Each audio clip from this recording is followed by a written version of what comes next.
Ok, vamos lá resolver o exame de português, 10ª classe 2024, primeira chamada. Vamos lá, amigos. Eu não vou ler o texto, vocês têm acesso ao texto, né? E vou colocar o texto aí para todo mundo ver, dar uma pausa, ler o texto, entender o texto, para depois respondermos as perguntas. Mas eu vou responder também as questões que têm a ver com o texto, né? Vamos supor que já leram o texto, deram a pausa, leram o texto, então vamos lá. Esse texto aqui fala do meio ambiente, é o título. Antes de partirmos para a resolução do texto, vamos lá discutir pequenas coisas aqui. Vejamos, amigos, se você tem um texto, vamos supor que isso aqui é um texto, é uma folha, né? Você tem um texto, o texto tem aqui um dado título, né? Tem aqui um dado título, depois começa aqui o primeiro parágrafo, faz isto, termina aqui. Depois começa outro, faz isto, termina aqui, né? Depois começa outro, faz isto. Começa outro, faz isto. Então, o que é que está a acontecer aqui? Vocês devem saber, ter noção de o que é um parágrafo e o que é um período para podermos trabalhar seguramente. Gente, vou usar a linguagem mais simples possível. Parágrafo é toda aquela frase que começa um bocado dentro, né? Há de ver em todo o texto. Nesse texto que acabamos de ler, há de ver que há aquelas palavras, aquelas frases que começam um bocado dentro, logo com uma letra maiúscula. Isso se chama parágrafo. Então, se vocês forem reparar, isto aqui é um parágrafo. Este parágrafo vem até aqui, porque a partir daqui, desta frase, que vai começar um bocado dentro, já tem um segundo parágrafo.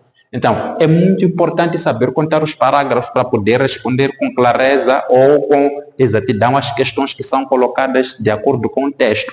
Então, se eu for a contar os parágrafos aqui, eu vou ter primeiro, segundo, terceiro, quarto, quinto parágrafo. Estou a contar o quê? Todas aquelas frases que começaram um bocado dentro, então nós chamamos de parágrafo.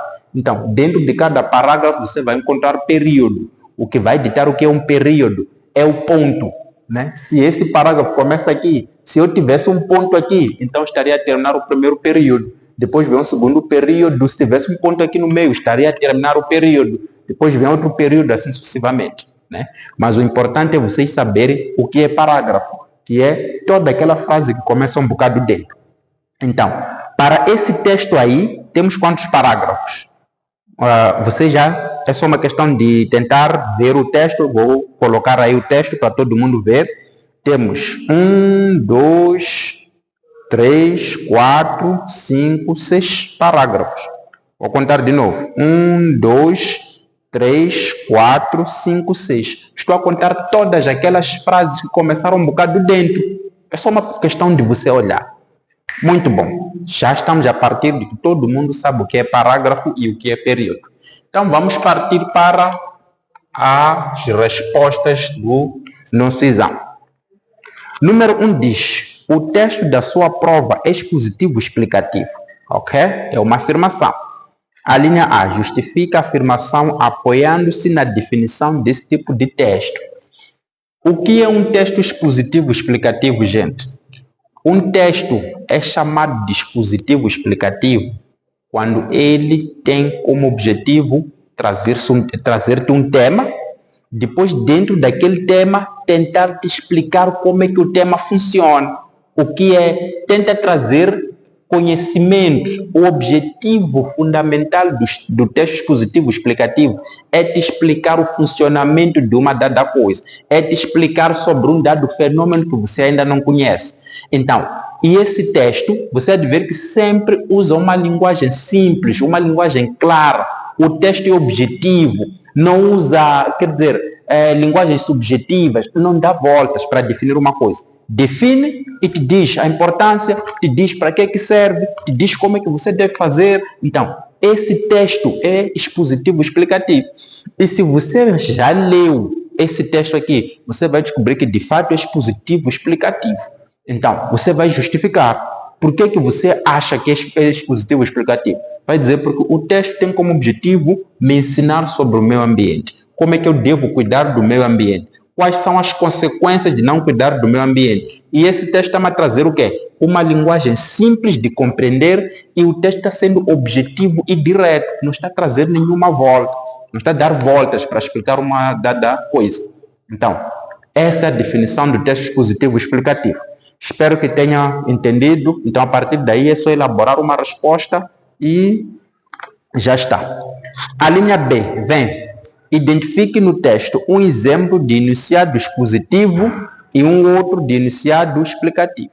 Vamos lá. Enunciado expositivo, gente. Quando falamos de expositivo, estamos a falar da exposição, da definição, né? As definições fazem parte de enunciado expositivo. Está-se a expor alguma coisa lá. Agora, os enunciados explicativos são aqueles enunciados que geralmente vão apresentar as conjunções, aquelas conjunções que dão a entender que estamos a explicar alguma coisa, principalmente a conjunção porque, né? Quando você está num discurso e entra a palavra porque, é porque está-se a explicar alguma coisa ou está-se a justificar alguma coisa. Então, logo na primeira frase, aí no primeiro período, onde vem o meio ambiente é tudo que está à nossa volta, esse já é um enunciado expositivo. Então, você poderia dizer, né? A linha A já fizemos, todo mundo viu que é fácil.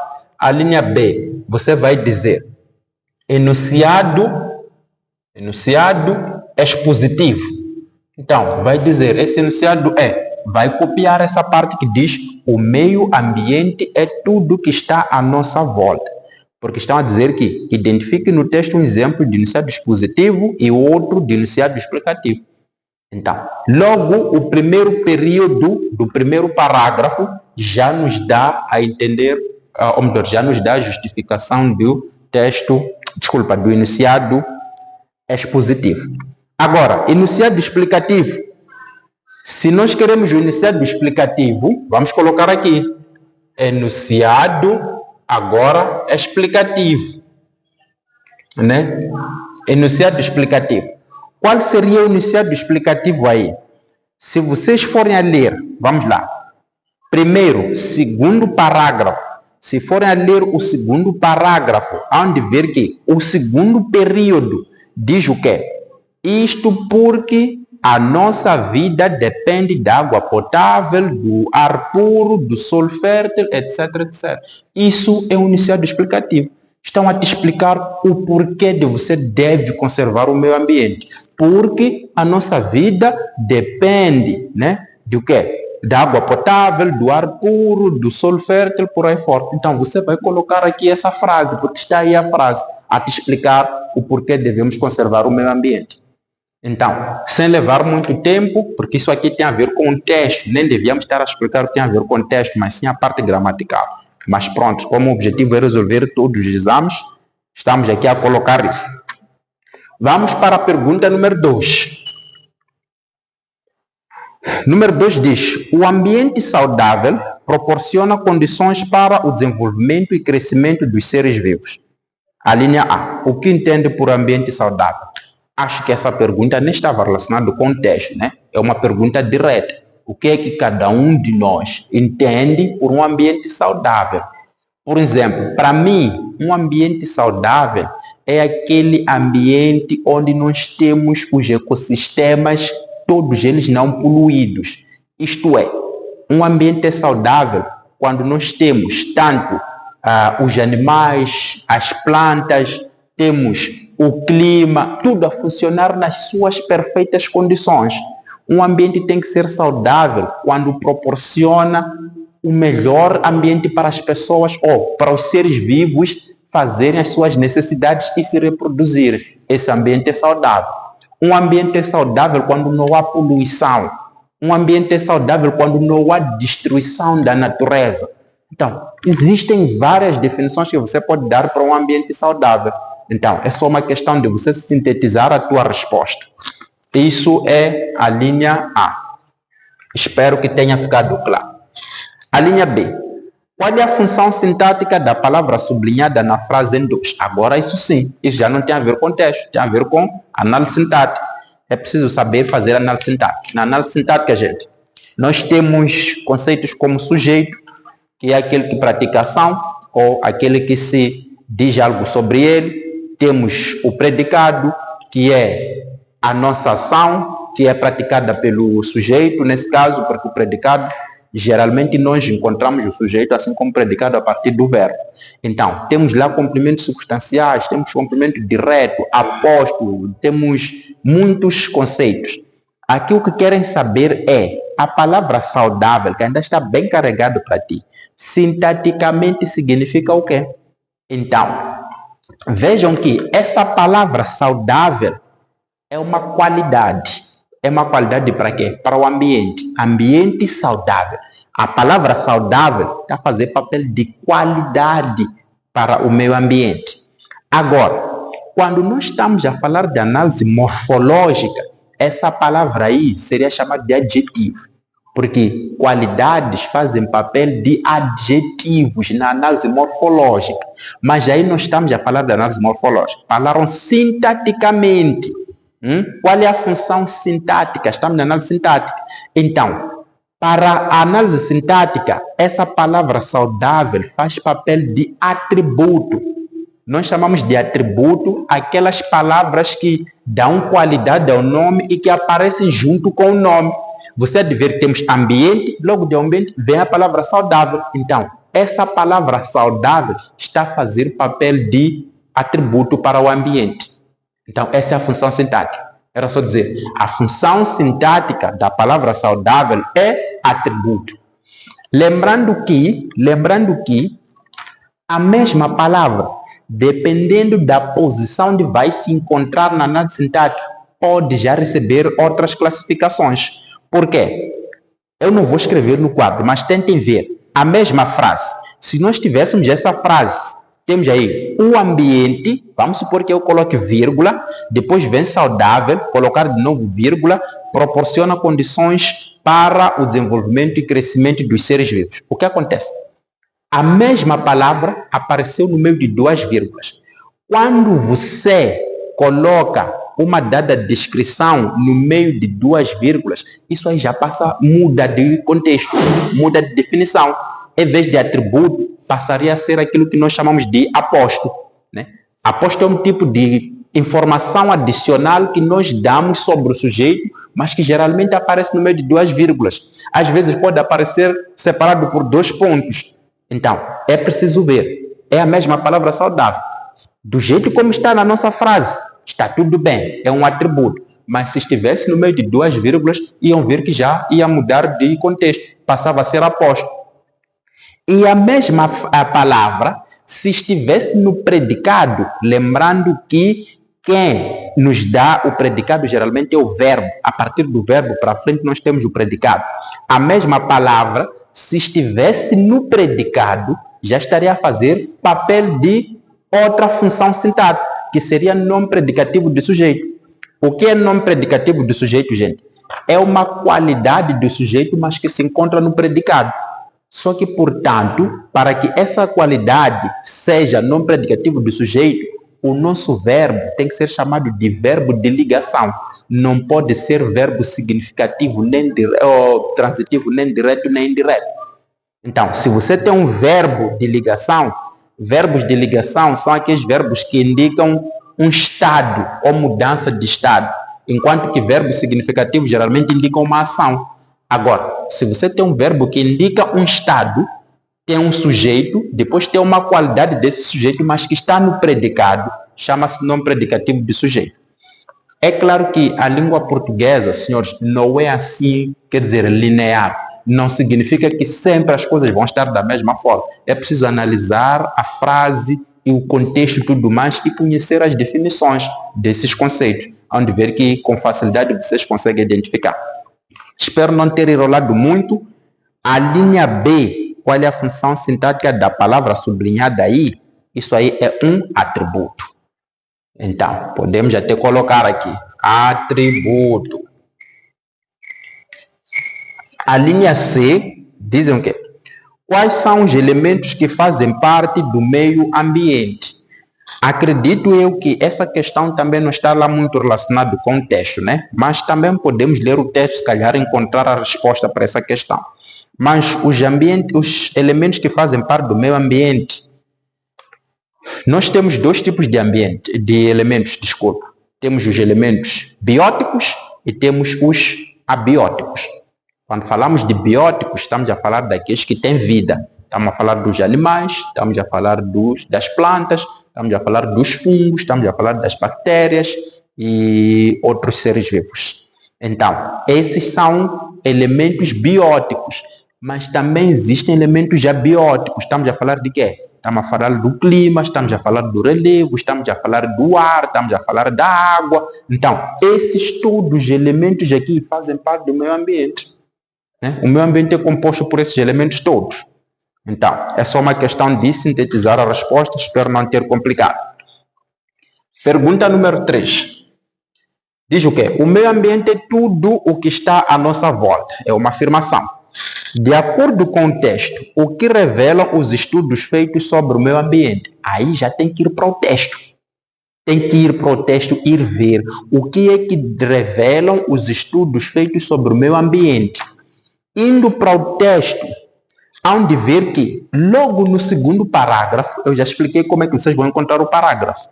Logo no segundo parágrafo, vem o seguinte: estudos feitos sobre o meio ambiente revelam que, vírgula, se não mudarmos de atitude, perderemos as condições de sobrevivência. Acabou. Você encontra a resposta logo no segundo parágrafo. Porque a pergunta diz o quê? De acordo com o texto, o que revelam os estudos feitos sobre o meio ambiente? Vai para o segundo parágrafo. Vai encontrar. Os estudos feitos sobre o meio ambiente revelam que, se não mudarmos de atitude, perderemos as condições de sobrevivência. Você já tem a resposta. É claro que pode enriquecer um bocado mais, mas não há necessidade, porque já apareceu aí a resposta diretamente. Depois a linha B. Segundo o texto, de que depende a nossa vida? Segundo o texto. É preciso voltar para o texto, para ir ver lá no texto. A nossa vida depende de quê? Então, vejamos. Se vocês forem para o segundo parágrafo e segundo período, vem. É só ler no segundo parágrafo, no segundo período. Período dissemos o quê? No primeiro parágrafo, leia até encontrar o primeiro ponto. Depois desse ponto, has de ver que vem o segundo período, que diz: isto porque a nossa vida depende da água potável, do ar puro, do solo fértil, etc., etc., que vão desaparecendo pela ação criminosa de quem vive o presente, sem pensar na sustentabilidade do planeta. Vou ler de novo a pergunta. Né? A linha B. Segundo o texto, de que depende a nossa vida? O que é que você deve fazer? Deve ir para o texto. Chegado no texto, estamos a supor que você já leu o texto. Há de ver que no segundo parágrafo, no segundo período, você tem a resposta, que diz que a nossa vida depende da água potável, depende do ar puro, depende do solo fértil, etc., etc. Então, é só encontrar a resposta no texto. Pelo menos esse texto não era difícil. Claro que os outros podem ser um bocado difíceis, mas é uma questão de a pessoa praticar sempre a leitura. Vamos lá para a linha C. Eu não estou a escrever isso tudo aqui, porque estou a partir do princípio que estão a conseguir acompanhar. Qualquer dúvida é só escrever. A linha C. Quem deve zelar pelo meio ambiente? Claro que lendo o texto você encontra a resposta para essa pergunta. Mas essa pergunta nem precisava do texto. Porque quem deve zelar pelo meio ambiente somos todos nós. Cada um de nós tem um papel a exercer para a conservação do meio ambiente. Então, era só uma questão de responder. A cotação também era muito baixa. Espero que tenha ficado claro a linha A, a linha B e a linha C de número 3. Vamos para o número 4. Número 4 também tem linha A e ainda tem linha B. Número 4 diz o seguinte: mas ficar só a reclamar, a procurar o culpado, não vai contribuir para a preservação do meio ambiente. A linha A. Explica o sentido da frase em 4. Explicar o sentido, o que significa essa frase. Vou ler de novo a frase. Mas ficar só a reclamar, né? Ficar só a reclamar, a procurar o culpado não vai contribuir para a preservação do meio ambiente. Essa frase significa o quê? Está a tentar nos mostrar que, olha, o meio ambiente realmente está sendo danificado, mas nós não podemos reclamar de braços cruzados, não podemos procurar o culpado, começar a dizer que não, quem está a poluir o meio ambiente é a empresa X, porque solta muito dióxido de carbono, não sei, a empresa Y, porque cortou as árvores, não sei o quê. Então, nós temos que deixar de reclamar, temos que deixar de apontar o culpado e começarmos a trabalhar no sentido de encontrar as soluções para esse meio ambiente. Porque pode-se dar o caso de ser uma empresa X a destruir o meio ambiente, mas o que aquela empresa está a destruir não vai só prejudicar aquela empresa, danifica, ou melhor, prejudica a mim também. Então, eu, em vez de cruzar os braços, reclamar ou apontar os culpados, tenho que procurar soluções para aquele problema que o meio ambiente está a passar nesse exato momento. Então, esse é o sentido da frase 4. Significa que nós não podemos ser aqueles que só reclamam de forma passiva. Nós temos que ser ativos, temos que sair, plantar árvores, recolher lixo, se calhar, isto mais aquilo. Muito bom. A linha B diz, reescreva a frase em 4, substituindo a palavra sublinhada pelo seu sinônimo. O que são sinônimos? Chamamos de sinônimos aquelas palavras que apresentam o mesmo significado. Então, significa que aí era para copiar, só copiar essa frase, mas ficar só a reclamar, depois 3 pontos aí, a procurar o culpado não vai contribuir para a preservação do meio ambiente. Só que temos que trocar a palavra preservação por uma outra palavra que tenha o mesmo sentido que preservação. Existem várias, né? Mas a mais próxima, quero acreditar eu que seja conservação. Você podia tirar essa preservação e colocar conservação. Só copiar essa frase toda. Onde vem preservação, tira, coloca conservação. Vais ver que continua com o mesmo sentido na frase, né? Para além de preservação, podia ser proteção. Tira preservação, coloca aí proteção. Pode ser conservação. Existem muitas outras palavras que você podia colocar aí. Espero que isso tenha ficado claro. Vamos para o número 5. O número 5 também apresenta A, B, apresenta C. A diz o quê? Desculpa. O número 5 diz o seguinte. O ambientalista sugeriu que cada um devia fazer a sua parte. A linha A. De acordo com o texto, dê 4 exemplos que o homem pode fazer para a preservação do meio ambiente. De acordo com o texto, não é para você criar respostas da tua cabeça, é para ir para o texto e ver o que diz o texto, né? Então, nós podemos voltar para o texto. Vamos lá ler de novo a pergunta. De acordo com o texto, dê 4 exemplos que o homem pode fazer para a preservação do meio ambiente. Tem aqui no texto, né? Onde ver? Primeiro, segundo, terceiro, 4º parágrafo. A partir do 4º parágrafo, temos, às vezes, um simples gesto faz uma grande diferença. Por exemplo, nas zonas urbanas e suburbanas, se cada um colocasse o lixo numa sacola, né? Ou num plástico, num contentor, para depois ser depositado em lugar apropriado. Em vez de deitar lixo no chão, quer dizer que não pode deitar lixo no chão, não poluir os rios, está escrito aí, não fazer queimadas descontroladas. E pronto, você consegue aí 4 ações que o homem pode fazer. A primeira ação, colocar o lixo nas sacolas ou nos plásticos por aí fora. A segunda ação, não deitar o lixo no chão. É claro que não está escrito assim nesse texto, né? Não está escrito assim, mas você está a criar a resposta, de acordo com o texto.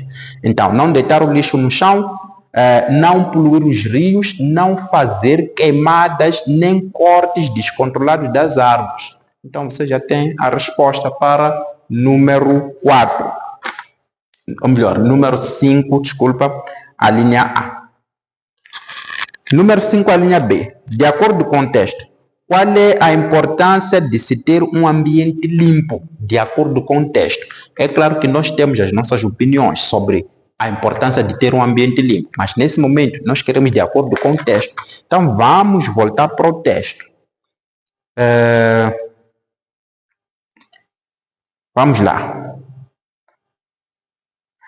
Vamos lá, primeiro, segundo, terceiro, quarto período, mas no último, desculpa, quarto parágrafo, no último período, vem uma coisa tipo assim: portanto, é muito imperioso que cada indivíduo entenda que o ambiente limpo é muito importante para a saúde de todos os seres humanos.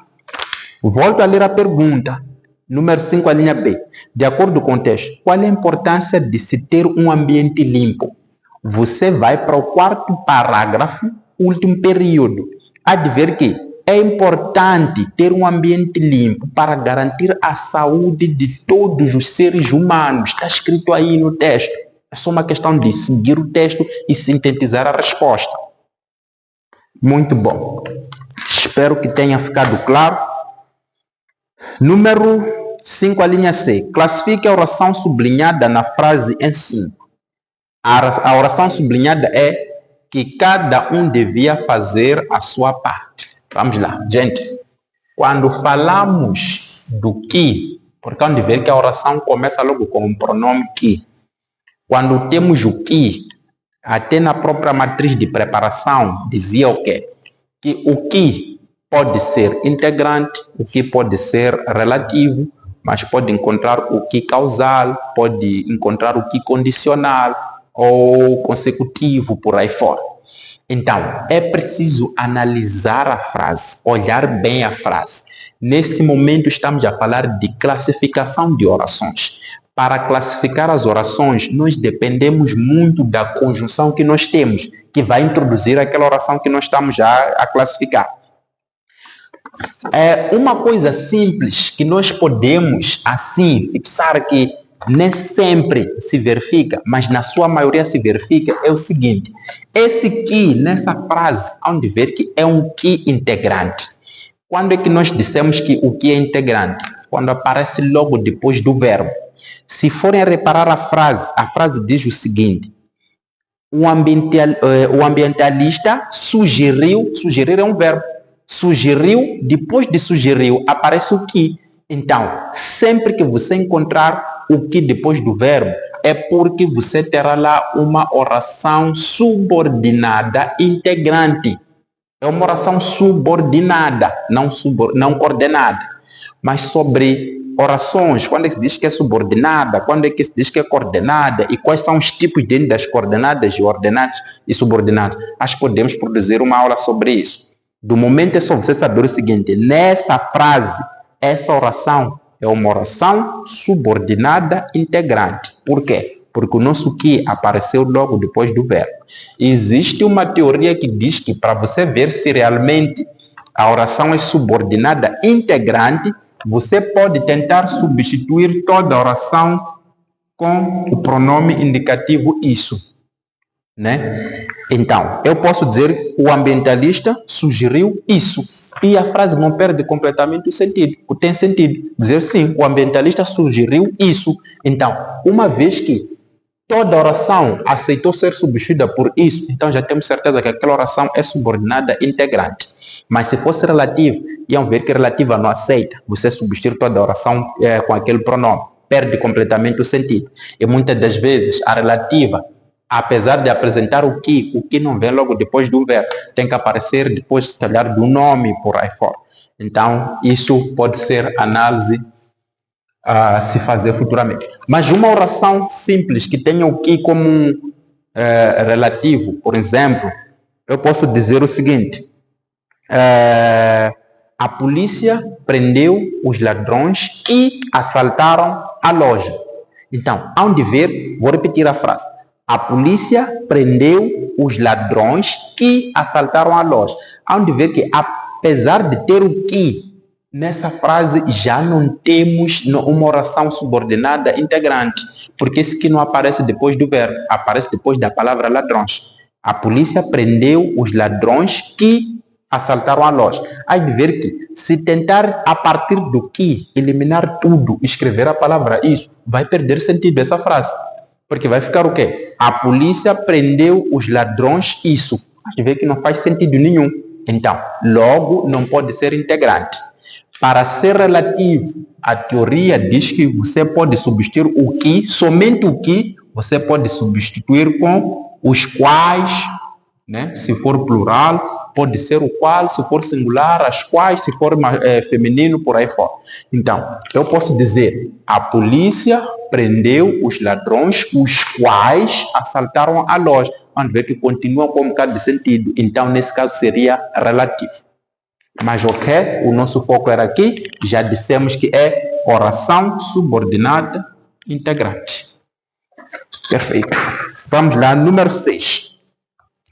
Número 6 diz o seguinte: se cada um colocasse o lixo numa sacola, vírgula, num plástico, depois vem, do ponto de vista morfológico, como se classifica a palavra sublinhada na frase? Gente, a palavra sublinhada é plástico. Quando falamos do ponto de vista morfológico, estamos a falar de análise morfológica, estamos a falar de morfologia. E quando falamos de morfologia, nós temos 10 classes das palavras, 10 classes. Temos 6 classes que são chamadas de classes variáveis e temos 4 que são invariáveis. Dessas 10 classes, temos o quê? Das variáveis primeiro. Temos os artigos, temos substantivos, temos os verbos, temos os adjetivos, temos os pronomes, temos os numerais, e temos numerais, que são 6. Depois temos 4 que não variam. Dessas 4 que não variam, encontramos o quê? Preposições, encontramos conjunções, encontramos advérbios e encontramos interjeições. Então, significa que na língua portuguesa, tudo que nós formos a escrever sempre vai se encaixar nessas 10 classes das palavras.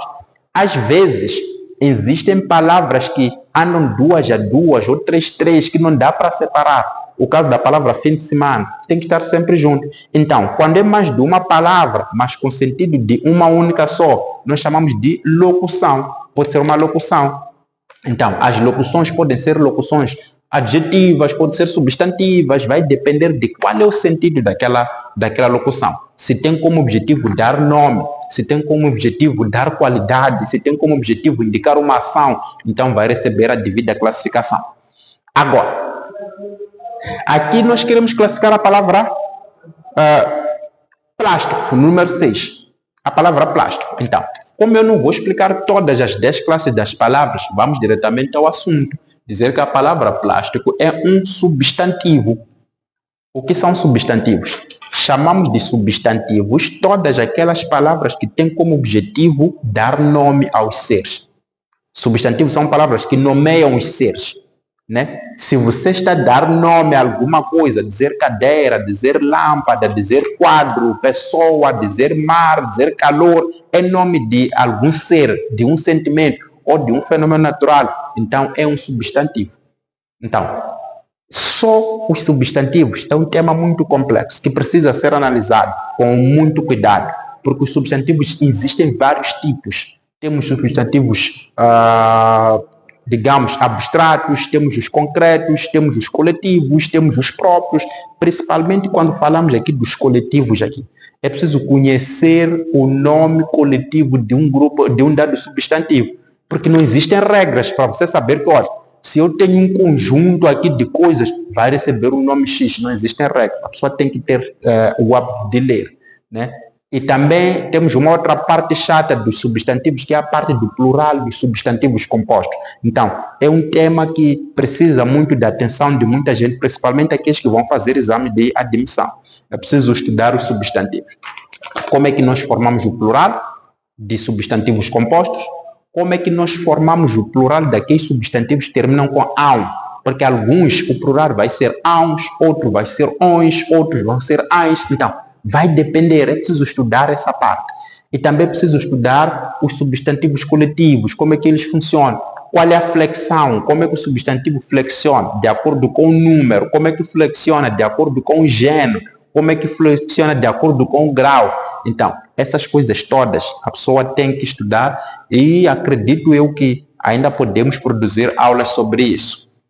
Desde o momento que tenhamos tempo, vamos fazer isso ao andar de tempo. Ok, número 7. Número 7 diz: os casos de cancro começaram a aumentar rapidamente em todo o mundo. A linha A. Qual é a principal razão do aumento de doenças como o cancro no mundo? Então, voltemos para o texto. Vamos para o texto para ver se encontramos a resposta para essa questão. Então, no texto, acredito eu que no último parágrafo, vem o seguinte: hoje, vírgula, há vários tipos de problemas graves de saúde, como o cancro, né, estão a aumentar rapidamente em todo o mundo e a principal razão por detrás do aumento dessas doenças está na maior quantidade de poluição ao meio ambiente. Voltemos à pergunta, número 7. Diz, os casos de cancro começaram a aumentar rapidamente em todo o mundo. A linha A. Qual é a principal razão do aumento de doenças como cancro no mundo? Então, o último parágrafo nos dá a resposta, que a principal razão do aumento dessas doenças está na maior quantidade da poluição ao meio ambiente. É por causa da poluição do meio ambiente, camaradas, que nós temos pessoas que têm cancros. Simples quanto isso. Significa que, se nós formos a diminuir a poluição do meio ambiente, também vamos diminuir as pessoas com cancro. Em outras palavras, estamos a salvar vidas, diminuindo a poluição do meio ambiente. Muito bom. Ainda no número 7, a linha A já está. No número 7, a linha B. Querem saber a que conjugação pertence a expressão sublinhada na frase em 7. Qual é a expressão sublinhada? É começaram a aumentar. Se vocês forem reparar aí, vão descobrir que nós temos dois verbos. Temos o verbo começar e temos o verbo aumentar. Apenas um deles foi conjugado, que é o verbo começar. Fica começaram, isto é, foi conjugado na terceira pessoa do plural. Está no passado, né? Em termos do tempo. E o verbo aumentar não foi conjugado. Ele está, quando ainda não está conjugado, disse que está no infinitivo. Está no infinitivo. Agora, se você tem uma conjugação, onde você tem um verbo que está conjugado e tem outro verbo que está no infinitivo, ou está no gerúndio, essa conjugação chama-se conjugação perifrástica.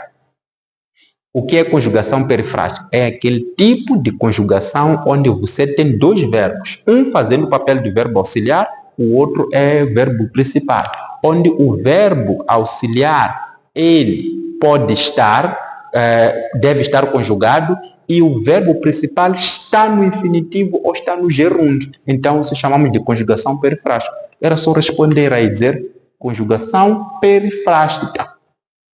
Então, no caso de você querer saber por quê, é só saber que na conjugação perifrástica temos dois verbos. Um verbo conjugado, o outro verbo principal está no infinitivo ou está no gerúndio. Verbo no gerúndio são aqueles verbos que terminam com no, estudando, caminhando, correndo, comendo, dançando. Então, são verbos no gerúndio. Verbos no infinitivo são todos aqueles verbos que na língua portuguesa ainda terminam com AR, ER, IR ou OR. Basta o verbo terminar assim, é porque ainda está no infinitivo, ainda não foi conjugado. No caso do nosso verbo aí, é aumentar, como termina assim. Se fosse correr, estaria no infinitivo. Se fosse partir, estaria assim. Se fosse propor, estaria assim. Então, todos os verbos assim, que terminam com R praticamente, é porque estão no infinitivo. Lembrando que na nossa gramática, nós não temos verbos que terminam com o R, não temos. Então, esses verbos são chamados de verbos da primeira conjugação, esse aqui da segunda conjugação e esse aqui terceira conjugação. Isso é muito importante no momento de formar o pretérito perfeito, ou melhor, pretérito imperfeito. Mas vamos deixar, vai ser aula para outro dia. Número 8. Número 8 diz o quê? Hoje há vários tipos de problemas graves de saúde. Reescreva a frase passando o adjetivo para o grau superlativo absoluto sintético. Então, se você vai reescrever essa frase passando o adjetivo para o grau superlativo absoluto sintético, primeiro tem que saber identificar o próprio adjetivo, saber qual é o adjetivo aí. Lembrando que adjetivos são palavras que servem para nos dar uma qualidade. Se serve para te dar uma qualidade, então é um adjetivo. Vamos lá ver. 8 diz o seguinte: Hoje há vários tipos de problemas graves de saúde. A palavra que tem como objetivo dar qualidade aí é a palavra graves. A palavra grave é uma qualidade para os problemas, né? Problemas de saúde. Esses problemas que nós temos tem uma qualidade chamada grave. É muito similar ao exercício que nós temos, a pergunta número 2, que diz o ambiente saudável proporciona não sei o quê. Quando dissemos que a palavra saudável era uma qualidade para o ambiente. Portanto, no número 2, queriam a função sintática, mas no número 8 já estamos a falar da função morfológica. Quando estamos a falar da morfologia, estamos a dizer que qualidade recebe o nome de adjetivos. Agora, os adjetivos podem apresentar-se em graus, podem flexionar de acordo com o número, podem flexionar de acordo com o gênero, mas também podem flexionar de acordo com o grau. Quando falamos do grau, nós temos grau normal, temos grau comparativo e temos grau superlativo. Aqui dentro do grau superlativo aqui, nós temos o superlativo absoluto sintético, temos o superlativo absoluto analítico e temos o superlativo relativo. Então, eu não vou entrar em detalhes sobre esses todos os graus, como é que funciona. Vamos simplesmente para aquilo que nos pediram. O exercício está a pedir para nós passarmos o grau para o superlativo absoluto sintético. O que você deve saber é, sempre que o adjetivo estiver no grau superlativo absoluto sintético, esse adjetivo geralmente vai ter a terminação íssimo ou érrimo, né? Quero acreditar eu, se não estiver enganado em nada. Ou íssimo ou érrimo. Se calhar existam outras terminações que eu não esteja a puxar agora. Agora, quando é que se diz que é íssimo? Por exemplo, vamos lá pegar o adjetivo mais simples, bonito. O adjetivo bonito, no grau superlativo absoluto sintético, seria o quê? Bonitíssimo. Basta você ver um adjetivo que tem essa terminação íssimo, íssima, não sei o quê, é porque está no grau superlativo absoluto sintético. Mas em alguns casos terminam com érrimo. O caso da palavra pobre, né? O pobre geralmente não é chamado de pobríssimo, é chamado de paupérrimo, né? Quando está no grau absoluto sintético. E temos a palavra chique. A palavra chique, que vai ser, não é chiquíssimo, mas sim chiquérrimo ou chiquérrima, tanto faz. Então, há de ver que sempre no grau absoluto sintético, vocês vão encontrar essas terminações. Agora, como é que você vai saber que essa palavra aqui termina com íssimo, essa aqui termina com érrimo? Aí, irmão, é preciso ler. É preciso ter o hábito de ler, procurar os adjetivos naqueles graus. É preciso praticar falando português, não sei o quê, porque nem tudo segue uma regra linear assim. Então, no nosso caso, já dissemos que no número 8 o adjetivo é a palavra graves. Então, se é para escrever a frase passando o adjetivo para o grau superlativo absoluto sintético, seria o quê? Hoje, vírgula, há vários tipos de problemas gravíssimos de saúde. Acabou. Mudamos o grave para gravíssimos, que é o grau superlativo absoluto sintético. Se fosse grau superlativo absoluto analítico, era só uma questão de colocar um advérbio de quantidade antes do verbo, do adjetivo. Então, por exemplo, o advérbio de quantidade mais usado é muito. Seria o quê? Por exemplo, hoje há vários tipos de problemas muito graves de saúde. Então, quando você coloca o muito, aí de ver que o grau passa a ser absoluto analítico. Lembrando que não se pode juntar os dois graus no mesmo sítio, está errado. Dizer muito gravíssimo em português, em condições normais, de acordo com a norma culta da nossa gramática, não é aceitável. Mas é claro que nos discursos nós costumamos dizer isso e nós ouvimos muito isso. Mas em condições normais não se misturam os dois graus. Espero que isso tenha ficado claro. Vamos para o número 9, que diz: tendo em conta o conteúdo do texto, elabore uma frase sobre cada uma das seguintes preposições. Nós temos duas preposições aí. Número 9. A proposição sobre e a proposição sobe, assim. Vamos lá. Essas duas proposições disse que apresentam sentidos contrários, né? Tem sentidos contrários. Enquanto essa aqui indica superior, né? Isto é, acima de alguma coisa, essa aqui é o contrário, quer dizer que é abaixo de alguma coisa. Tem sentidos contrários. É claro que as proposições também podem ser usadas em muitos outros contextos. É preciso ter o hábito de ler e procurar mais se aperfeiçoar sobre essas coisas. Agora, o sobre indica o sentido de superior, né? Por exemplo, eu posso dizer o caderno está sobre a mesa. Quando você diz o caderno está sobre a mesa, é porque está acima da mesa. Está ali em cima. Mas quando você diz que o caderno está sob a mesa, é porque está debaixo da mesa. Você tem, ou eu posso dizer, o caderno está sob o pano da mesa. Significa que embaixo do pano da mesa eu coloquei lá o caderno. Embaixo.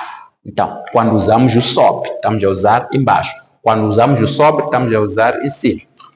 O sobre também pode significar acerca de algum assunto. Eu posso dizer, vamos lá conversar sobre a nossa festa de Natal, né? É sobre algum assunto. O sob também pode indicar, por exemplo, direção, né? Direção. Estou sob as ordens do meu diretor, né? Estou sob as ordens do meu chefe. Então, estamos a dizer direção, porque eu estou abaixo do meu chefe, então estou sob as ordens dele. Então, é só uma questão de puxar. O sobre sempre vai indicar uma posição superior e o sob uma posição inferior. Agora, o que é que querem aqui? Tendo em conta o conteúdo do texto, elabora uma frase para cada uma das seguintes preposições, sobre e sob. O conteúdo do texto é o meio ambiente. Agora, cada um tem sua criatividade para criar frases por aí fora, mas, assim, nós podemos dizer o seguinte, vamos lá, sobre, né? Usando sobre, podemos dizer o seguinte, as escolas, de forma obrigatória, deviam ensinar aos alunos sobre o meio ambiente. Já está. Eu consegui criar uma frase usando sobre. Devíamos, quer dizer, influenciar mais debates sobre as mudanças climáticas. Está aí, usei o sobre de novo. Então, existem várias frases que a pessoa pode criar usando uma proposição. Depende já da criatividade de cada indivíduo. Lembrando que a criatividade também é enriquecida pela leitura.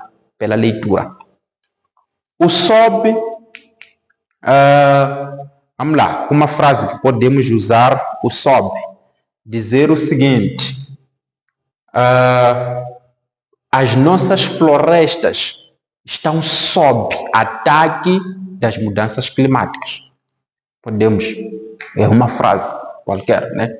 É claro que pode não estar assim bonita, mas é uma frase. Então, essa parte depende da criatividade de cada um, é só saber o que é, o que significa sobre, o que significa sob, saber o que são preposições, desculpa. E por fim temos número 10. Número 10 também é aquela questão composição. No espaço de 12 linhas, no mínimo, ou 15 no máximo, elabora um texto expositivo explicativo sobre o tema saneamento do meio, tendo em conta a definição do saneamento do meio, sua importância, bem como as consequências da falta de saneamento do meio. E vem uma observação, nunca se identifiquem em uma composição do exame, porque o exame não pode ter lá o nome do aluno ou o nome do estudante. Para os exames do ensino secundário, claro. O ensino superior já é outra história. Ok, aqui também vai depender da criatividade de cada um, né? É só saber o que é saneamento do meio, né? Saneamento do meio, estamos a falar, afinal de contas, de cuidar do meio ambiente, meio urbano. Estamos a falar de quê? De maltar recolher lixo, evitar poluir, evitar deitar lixo de qualquer maneira, falar da importância que isso vai trazer, isso vai evitar doenças, vai ajudar melhorar a saúde, né? Se nós não fizermos isso, também tem consequências. Temos doenças como cólera que vão surgir. Essa parte depende já da criatividade de cada um. A pessoa tem que ter essa capacidade de saber o que é meio ambiente e falar do meio ambiente. Então, nós vamos terminar por aqui. Espero que não tenha ficado nada assim difícil.